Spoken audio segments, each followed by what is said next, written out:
आदाब नाजरीन, Saiyaara news TV में आपका खैर मकदम है। आइए देखते हैं कुछ अहम खबरें। नाजिम मदरसा फैज़ान आयशा क़ारी अब्दुल वहीद रिजवान यूसुफ नगर बोराबंडा ए में 1 साल पहले एक बकरा ख़रीदा है। कुछ दिन बाद गौर किया कि एक जानिब लिल्ला दूसरी जानिब मोहम्मद नज़र आया।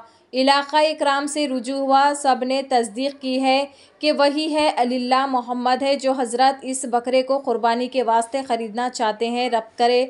फ़ोन नंबर है 9030584830। लिल्लाह बिल्कुल साफ वाज़ेह तौर पे आप नज़र आ रहा है। देखिए मैं लिख के बता रहा हूँ कि लिल्लाह सारे उलमा से मुफ्तियान किराम से भी तस्दीक करवाया है, तो सबने बताया है कि लिल्ला की मुंडी है और ये यहाँ आने के बाद में ये हा बनता है और यहाँ पर ये मीम की शक्ल में आकर के यहाँ पे ये दाल बनता है। ये मोहम्मद बिल्कुल वाज़ेह तौर पे ये नज़र आ रहा कि ये मोहम्मद के और ये मोहम्मद की बिल्कुल बरकातहू। अल्हम्दुलिल्लाहि रब्बिल आलमीन, अस्सलातु वस्सलामु अला सय्यदिल अंबिया वल मुरसलीन। अल्हम्दुलिल्लाह, मैं मोहम्मद नसीमुद्दीन रज़वीउल क़ादरी, इमाम जामा मस्जिद मूसापेट, आज हमारे हरदिल अज़ीज़ हज़रतुल अल्लामा मौलाना अब्दुल वाहिद रज़वीउल क़ादरी साहब के मकान पर दावत का अहतमाम किया गया था। हमारा यहाँ पर आना हुआ। अल्हम्दुलिल्लाह सुम्मा अल्हम्दुलिल्लाह, हाफिज़ व क़ारी अब्दुल वाहिद रज़वी साहब के पास क़ुरबानी के सिलसिले में बकरा ख़रीदा गया था, लिहाजा उसके ऊपर एक जानिब लिल्ला लिखा हुआ है और दूसरी जानिब मोहम्मद सल्लल्लाहु अलैहि वसल्लम लिखा हुआ है। लिहाजा ये बड़े सआदतमंदी की बात है कि इस तरीक़े का जानवर दस्तयाब हुआ है। जो हजरात ख्वाहिशमंद है, हज़रतुल अल्लामा मौलाना अब्दुल वाहिद रज़वी साहब से रब्त करें।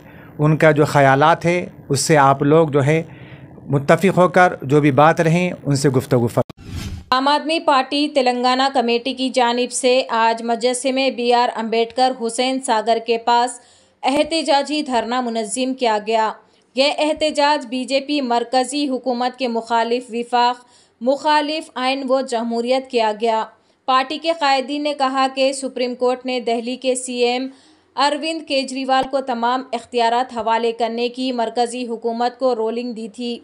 मरकज़ हुकूमत ने ऑर्डिनेंस जारी करके रोलिंग लगा दी है। आम आदमी पार्टी के ख़िलाफ़ मुक़दमात पर एहतजाज किया गया। उन्होंने इस ब्लैक ऑर्डिनेंस वापस लाने का मुतालबा किया।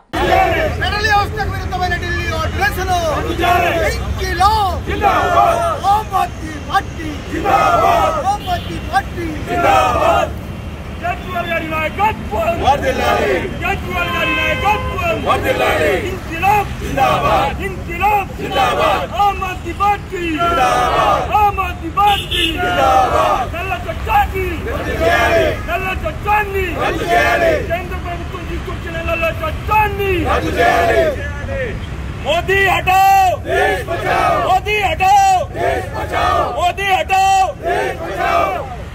केजरीवाल जिंदाबाद, केजरीवाल जिंदाबाद, मोदी हटाओ। 5 మంది జడ్జిలతోటి కలిసిన ధర్మాసనం అక్కడున్న అధికారాలన్నీ కూడా కేజ్రీవాల్ గారికే ఉండాలని చెప్పి రూలింగ్ ఇస్తే 8 రోజుల్లోనే రూలింగ్ వచ్చిన 8 రోజుల్లోనే కేంద్ర ప్రభుత్వం హాలిడేలు అదను చూసుకొని ఆర్డినెన్స్ను పట్టుకొచ్చి మళ్ళీ అధికారాలన్నీ లాగేసుకున్నది. అంటే ఫెడరల్ వ్యవస్థకే భగ్నం కలిగించే పద్ధతుల్లో కేంద్ర ప్రభుత్వం వ్యవహరిస్తూ ఉన్నది. అంటే అక్కడ తనకు కావాల్సిన ప్రభుత్వాన్ని కూల్చేస్తుంది, తనకు కావాల్సిన ముఖ్యమంత్రిని ఉంచుతుంది, తనకు కావాల్సిన వాళ్ళని కొనుక్కుంటుంది, లేకపోతే ఇంకేదైనా పద్ధతుల్లో దేశంలో అవినీతి చేసే వాళ్ళందరినీ కూడా ఈడీలు CBIలు పెట్టి రైడ్ చేసి తన వైపు కొనుక్కుంటుంది. ఈరోజు ఈ మధ్యకాలంలో మోడీ వచ్చిన తర్వాత దాదాపు 5,000 ఈడీ CBI కేసులు వేస్తే 3,000 మంది పైగా బీజేపీలో జాయిన్ చేసుకున్నారు. ఈ పద్ధతిలో చేసే డెమోక్రసీ ఎక్కడ? అందుకనే కేజ్రీవాల్ గారు ఈరోజు డిమాండ్ చేస్తున్నారు, ఆర్డినెన్స్ రద్దు చేయాలి, మా హక్కులు మాకే ఉండాలి, ఫెడరల్ వ్యవస్థను సరిగ్గా చేయాలని చెప్పి. అలాగే గవర్నర్ వ్యవస్థ మీద ఒక ప్రశ్నించాల్సిన పరిస్థితి ఉంది. ఈ పరిస్థితుల్లోనే మరి ఆమ్ ఆద్మీ పార్టీ కేంద్రంలో అక్కడ రాష్ట్రంలో అక్కడ చేస్తున్న ప్రజలకు సంఘీభావంగానే ఇక్కడ తెలంగాణలో ఆమ్ ఆద్మీ పార్టీ సంఘీభావం ప్రదర్శిస్తుంది. తక్షణం మేము కేంద్ర ప్రభుత్వం డిమాండ్ చేస్తున్నాం, ఆర్డినెన్స్ రద్దు చేసుకోమని కోరుతున్నాం. అలాగే ఫెడరల్ వ్యవస్థని భ్రష్టు పట్టించకుండా ప్రజాస్వామ్య విలువలను కాపాడి ప్రజాస్వామ్యాన్ని రాజ్యాంగాన్ని కాపాడమని ఆమ్ ఆద్మీ పార్టీ డిమాండ్ చేస్తుంది। जैसा कि आपने देखा नाजरीन क्या हो रहा है देश और दुनिया में, इस चैनल को सब्सक्राइब करिए, लाइक करिए, शेयर करिए और हमें दीजिए इजाजत।